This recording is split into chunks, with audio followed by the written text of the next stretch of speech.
54번 문제입니다. 역선택에 관한 설명으로 옳은 것은 정보경제학 문제가 되겠습니다. 정보가 비대칭적으로 주어져 있는 경우에 발생하는 문제는 두 가지가 있습니다. 첫 번째는 역선택인데, 정보를 갖지 못한 측의 입장에서 볼 때 바람직하지 못한 상대방과 거래를 할 가능성이 높아진 경우로 정보를 가진 측에 감추어진 특성이 문제가 되는 상황이 되겠습니다. 두 번째는 도덕적 해이입니다. 이것은 정보를 가진 측이 정보를 갖지 못한 측에서 볼 때 바람직하지 않은 행동을 취하는 상황으로 정보를 가진 측에 감추어진 행동이 문제가 되는 상황이 되겠습니다. 그래서 정보가 비대칭적으로 주어져 있는 경우에 정보를 갖지 못한 측과 정보를 가진 측이 어떤 거래나 계약을 하게 되는데, 그 거래와 계약을 하기 전의 상황이 역선택이 되겠고요. 하고 난 이후의 상황이 도덕적 해이가 되겠습니다. 문제를 하나씩 보겠습니다. 1번, 동일한 조건과 보험료로 구성된 치아보험에 치아 건강 상태가 좋은 계층이 더 가입하려는 경향이 있다. 이것은 계약 가입 전에 문제가 되는 것인데, 치아 보험을 운영하는 보험사 입장에서는 바람직하지 못한 상대방은 치아 건강 상태가 좋지 않은 계층이 좋은 계층이라고 속이고 가입하는 경우가 되겠죠. 그런데 치아 건강 상태가 좋은 계층이 더 가입하려는 경향이 있다고 되어 있으니까 이것은 반대로 치아 건강 상태가 나쁜 계층이 더 가입하려는 경향이 있다가 역선택에 관한 설명이 되겠습니다. 두 번째, 역선택은 정보가 대칭적인이 아니라 비대칭적인 중고차 시장에서 자주 발생하는 것이 되겠고요. 3번, 역선택 방지를 위해 통신사는 소비자별로 다른 요금을 부과한다. 역선택이 발생하는 이유는 바람직하지 못한 거래 상대방이 특성이 어떤 특성을 갖고 있는지 정보를 갖지 못한 측이 알 수 없을 때 문제가 발생하는 상황이 되겠습니다. 그런데 이 보기 3번에서는 통신사가 정보를 갖지 못한 측이 되겠는데, 여기서 소비자의 특성을 모르는 상황이어야 됩니다. 그런데 소비자별로 다른 요금을 부과한다는 것은 소비자의 특징을 통신사가 알고 있다는 것이 전제되기 때문에 이것은 역선택의 상황이 아니게 되겠습니다. 4번, 의료보험의 기초공제제도는 대표적인 역선택 방지 수단이다. 보험제도에 있어서 기초공제제도라고 하는 것은 보험금을 지급해야 되는 상황이 됐을 때 가입자에게 손실의 일부 금액을 부담시키는 제도를 의미합니다. 의료보험 계약 이후에 의료보험에 가입한 가입자들이 병원을 과도하게 이용하는 것을 방지하는 제도가 되겠습니다. 따라서 이것은 계약 이전의 문제가 아니라 계약 이후의 문제이기 때문에 역선택 방지 수단이 아니라 도덕적 해이 방지 수단이 되겠습니다. 다섯 번째, 품질 표시 제도는 역선택을 방지하기 위한 수단이다. 품질 표시 제도라고 하는 것은 보증 제도라고도 하는데, 이것은 어떤 계약을 함에 있어서 정보를 가진 측이 정보를 갖지 못한 측에게 보내는 신호를 의미합니다. 중고차 시장을 예를 들면 중고차를 구입하려는 입장에서는 이 중고차가 자신이 원하는 특징을 가진 좋은 차인지 살펴봐야 되는데, 중고차 시장에 나온 차들이 어떤 특징을 갖는지 알지 못하는 상황입니다. 이 상황에서는 중고차 시장에 품질이 낮은 상품들만 남게 되는 역선택의 상황이 발생하게 되는데, 그때 좋은 품질의 차량을 팔고자 하는 판매자들이 자신의 차량이 좋은 품질의 차량이라는 것을 품질 표시 제도를 통해서 중고차 구매자들에게 어필을 하게 됩니다. 따라서 이것은 감추어진 특성이 드러나게 해주는 역할을 하게 됩니다. 따라서 이것은 역선택을 방지하기 위한 수단이 되겠습니다. 그래서 54번의 답은 5번이 되겠습니다.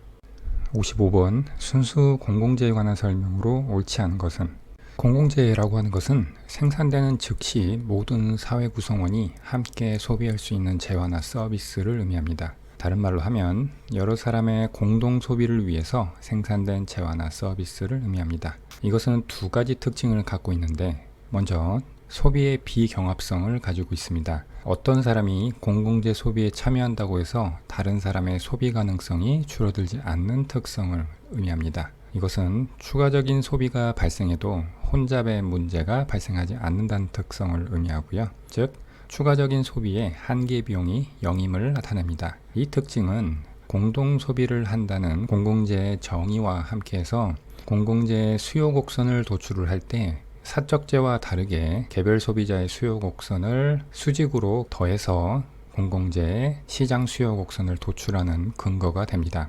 두 번째, 소비의 배제 불가능성입니다. 이것은 대가를 치르지 않고 공공재를 소비하려는 사람을 배제할 수 없다는 특성을 의미합니다. 이 특성 때문에 무임승차자의 문제가 발생하게 됩니다. 보기를 하나씩 보겠습니다.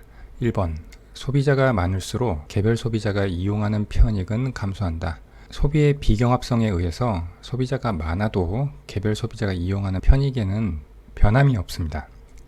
두 번째, 시장 수요는 개별 소비자 수요의 수직합으로 도출된다.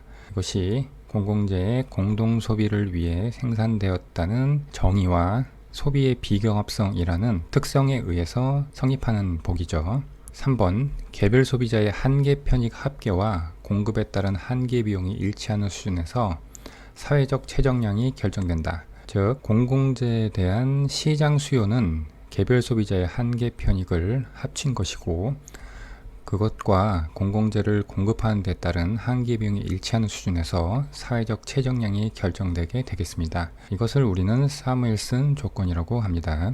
4번, 시장에서 공급량이 결정되면 사회적 최적량에 비해 과소 공급된다. 이것은 소비의 배제 불가능성 때문에 사람들이 대가도 안 치르고 공공재를 소비하려고 하기 때문에 시장에 실제 표출된 시장 수요가 사회적인 최적량에 비해서 작게 됩니다. 따라서 4번도 맞는 보기가 되겠고요. 이 문제 때문에 사람들의 공공재에 대한 진정한 수요를 표출하기 위한 수요 표출 메커니즘을 도입을 해서 공공재를 사회적 최적 수준에서 공급되도록 해야 됩니다. 5번, 공급량이 사회적 최적 수준에서 결정되려면 사회 전체의 정확한 선호를 파악해야 한다. 즉, 개별 소비자들의 공공재에 대한 진정한 선호가 파악이 되어야 공공재의 공급량이 사회적 최적 수준에서 결정이 되겠습니다. 5번도 맞는 보기가 되겠고요. 따라서 55번은 1번이 답이 되겠습니다. 56번, 독점 기업의 가격 차별 전략 중 2부 가격에 관한 설명으로 옳은 것을 모두 고른 것은? 2부 가격제라고 하는 것은 특정한 상품이나 서비스를 사용할 권리를 일정 금액 기본 요금을 내도록 하고, 그 상품이나 서비스를 사는 양에 비례해서 추가적인 가격, 사용료를 내도록 하는 방식을 의미합니다.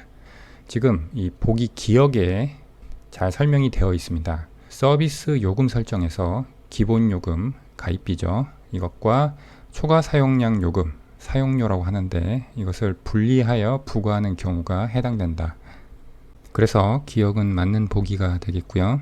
그렇다면 독점 기업이 2부 가격제를 도입을 할 때 결국 이윤을 극대화하는 가격을 설정을 해야 되는데, 여기서는 가입비도 결정해야 되고 사용료도 결정을 해야 됩니다. 그러면 어떻게 이윤 극대화를 위해서 가입비와 사용료를 책정해야 되는지가 문제가 되겠습니다. 아래 그래프를 보시면 시장 수요 곡선이 그려져 있고요. 가정의 단순화를 위해서 재화 또는 서비스 Q를 생산하기 위해서 일정한 한계 비용이 든다고 가정이 된 그림이 있습니다. 독점 기업은 2부 가격제를 통해서 이윤을 극대화하기 위해서는 가입비는 소비자 잉여만큼, 그리고 사용료는 한계 비용만큼을 책정을 하는 것이 가장 이윤을 극대화하는 방식이 되겠습니다. 이 결론은 오른쪽에 순수 독점하의 이윤과 비교하는 그래프를 보시면 되는데, 순수 독점하에서는 독점 기업은 한계 수입과 한계 비용이 일치하는 점에서 생산량을 결정하게 됩니다. 그래서 수요 곡선이 직선의 수요 곡선이니까 기울기가 2배인 한계 수익 곡선을 그리고, 이 한계 수익 곡선과 한계 비용 곡선이 만나는 이 C선상의 생산량인 Q1만큼 생산을 하고, 가격은 수요 곡선의 높이인 P1만큼 책정하는 것이 순수 독점의 이윤 극대화가 되겠는데, 이때 이 독점 기업은 이 사각형 P1, B, C, P0만큼의 이윤을 얻게 됩니다. 하지만 2부 가격제를 도입을 했을 때는 이 빗금친 전체 삼각형만큼의 이윤을 얻게 됩니다. 따라서 2부 가격제 하에서의 독점 이윤이 순수 독점에서의 이윤보다 더 크다는 것을 알 수가 있습니다. 그리고 생산량 수준 자체도 A점이 2부 가격제 하에서의 균형점인데, 이것은 사회적 관점에서 봤을 때도 시장 수요 곡선과 시장 공급 곡선이 만나는 점이기 때문에 이 Q0라는 생산량은 사회적으로도 최적인 생산량이 되겠습니다. 비록 소비자 잉여를 모두 독점기업이 가져가게 되지만 효율성 측면에서는 파레토 효율적인 균형점이 달성됨을 알 수가 있습니다. 보기에서 디귿을 먼저 보겠습니다. 소비자 잉여는 독점기업이 부과할 수 있는 가입비의 한도액이다. 독점기업은 가입비를 소비자 잉여까지만 부과할 수 있고요. 이것보다 더 많이 부과할 경우에는 이 소비자가 재화 자체를 소비하지 않게 되겠죠. 그래서 맞는 보기가 되겠고요. 그 다음 니은을 보면 적은 수량을 소비하는 소비자의 평균 지불 가격이 낮아진다.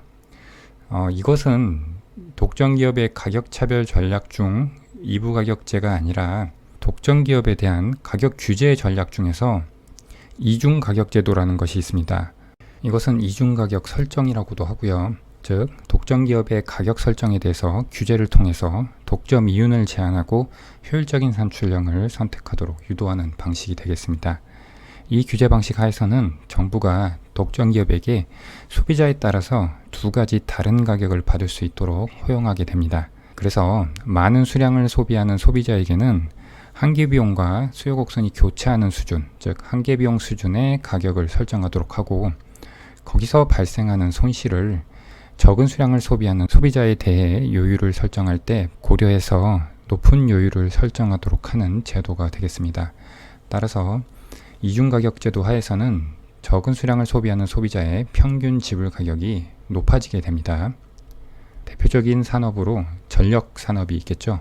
사용량이 많은 산업용 전기에 대해서는 낮은 요율을 책정하지만 거기서 발생하는 손실을 적은 수량을 소비하는 가정용 전기 사용자에게 높은 요율로 가격을 책정을 해서 메꾸게 되는 것이죠. 그래서 이중가격 제도에 의하면 이 보기는 틀린 보기가 되고요. 그런데 문제에서는 이부가격제를 가지고 판단하도록 문제를 냈으니까 이부가격제에 대해서 생각을 해보면 이 이부가격제가 적용되는 시장에서 모든 소비자가 동질적인 경우를 우리는 이 그래프를 통해서 살펴봤는데 지금 이 D로 표시되는 시장 수요 곡선을 만약 N명의 소비자의 수요 곡선을 더한 것이라고 할 때 이 Q0라는 시장 균형 생산량을 N분의 1로 나눈 만큼 소비하게 되겠죠. 그리고 동질적이기 때문에 소비자 잉여로서 내는 가입비도 동일하게 되고요. 초과 사용량 요금, 사용료는 동일하기 때문에 모든 소비자의 평균 지불 가격은 동일하게 됩니다. 그런데 여기서 적은 수량을 소비한다고 표현이 되어 있는데 이것은 이부가격제가 적용되는 시장이 동질적인 소비자가 아니라 이질적인 소비자로 구성되어 있을 때를 가정을 하고 생각을 해봐야 됩니다. 크게 두 가지 유형의 소비자가 있다고 가정을 해보면 적은 수량을 소비하는 소비자가 있고 많은 수량을 소비하는 소비자가 있다고 해보겠습니다. 적은 수량을 소비하는 소비자가 더 적은 소비를 하게 되니까 아무래도 수요 곡선이 원점에 가까운 수요 곡선이 되겠죠.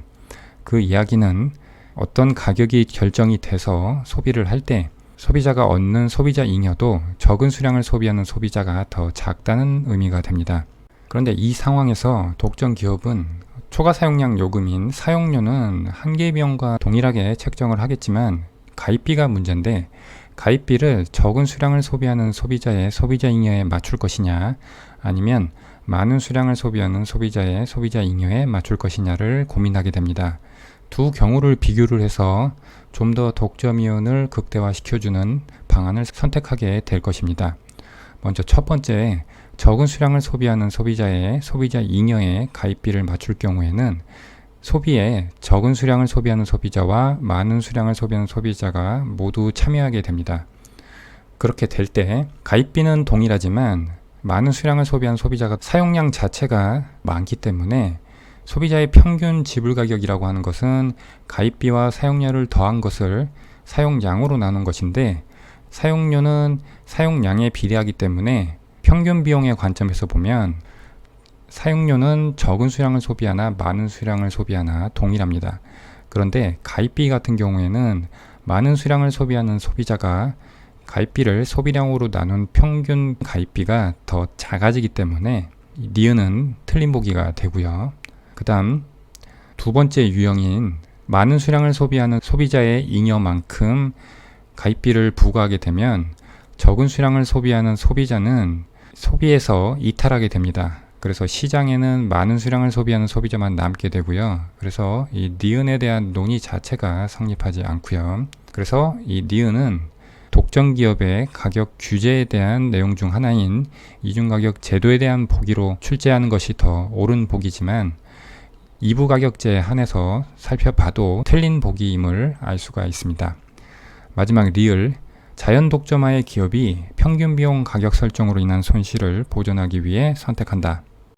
자연 독점이라고 하는 것은 평균 비용이 생산량 증가에 따라서 하락하는 규모의 경제를 가지기 때문에 시장에는 하나의 기업만이 남게 되는 상황을 의미합니다. 이 경우 평균 비용 가격 설정을 하게 될 경우에는 손실이 발생하지 않게 됩니다. 왜냐하면 만든 비용만큼 가격을 받기 때문에 손실이 발생하지 않는 것이죠. 그래서 이것은 틀린 보기가 되겠고요. 그래서 이것을 맞는 보기로 바꾸려면 여기 평균 비용을 한계의 비용으로 바꿔야 됩니다. 그리고 이 평균 비용 가격 설정, 한계 비용 가격 설정이라고 하는 것은 바로 전에 니은 보기에서도 얘기했지만 이것은 독점 기업의 가격 차별 전략의 하나가 아니라 독점 기업에 대한 가격 규제 전략의 하나입니다.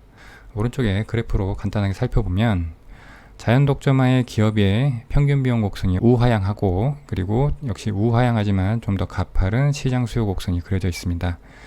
이러한 상황에서 사회적으로 최적인 산출량 수준은 수요 곡선과 한계 비용 곡선이 만나는 B점이 되겠습니다. 그래서 Q1만큼 생산하는 것이 사회적 최적인 생산 수준인데 그런데 이 Q1을 생산하는 경우에는 이 기업은 노란색 빗금치인 부분만큼의 손실을 보게 됩니다. 사기업에게 정부가 손실을 보는 가격을 설정하도록 강제하는 것은 문제가 있기 때문에 정부는 기업에게 평균 비용만큼의 가격을 설정하도록 규제를 할 수가 있습니다. 그 점이 바로 이 A점이 되겠습니다. 그래서 평균 비용 곡선과 수요 곡선이 만나는 이 점에서 생산량 Q0와 평균 비용 가격인 PAC를 설정하도록 하는 방식을 규제로 선택할 수가 있겠습니다. 이 경우에는 사회적 최적 수준은 아니지만 기업 입장에서 손실이 발생하지 않는 상황이 되는 것이죠. 그래서 자연 독점화의 기업이 평균 비용 가격 설정을 했을 때는 손실이 발생하지 않고요. 오히려 한계 비용 가격 설정을 했을 때 손실이 발생하기 때문에 리을은 틀린 보기가 되겠습니다. 따라서 56번의 답은 기역과 디귿을 고르고 있는 2번이 되겠습니다.